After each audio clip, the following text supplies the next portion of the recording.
இந்த கள்ளக்குறிச்சி மாவட்டம் மட்டுமல்ல, கள்ளக்குறிச்சி நகரம் மட்டுமல்ல, தமிழ்நாடு முழுவதும் இன்றைக்கு போதைப் பொருள் நிறைந்த மாநிலமாக திகழ்கிறது.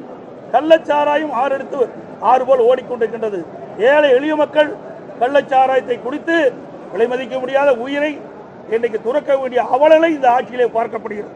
இன்னும் சொல்ல போனா திருச்செங்கோட்டில் நீங்க பார்த்தீங்கன்னா, நாமக்கல் மாவட்டம் திருச்செங்கோடு தாலுக்காவில் தேவனாங்குறிச்சி அங்கே திமுக நிர்வாகி, திமுக கவுன்சிலர் இன்றைக்கு அவருக்கு சொந்தமான குடோன்ல இந்த கள்ளச்சாராயத்தை பாட்டில் அடைத்து அங்கு இருக்கின்ற சந்து கடையில் விற்பனை செஞ்சிருக்கிறாங்க.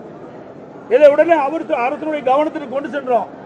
உடனே இந்த விடியா திமுக அரசுடைய முதலமைச்சர் சம்பந்தப்பட்டவரை கைது செய்யாமல் அதில் வேலை பார்த்த வடநாட்டு தொழிலாளர்களை அதற்கு கைது செய்து கண் துடைப்பு நாடம் அடைத்துட்டார்.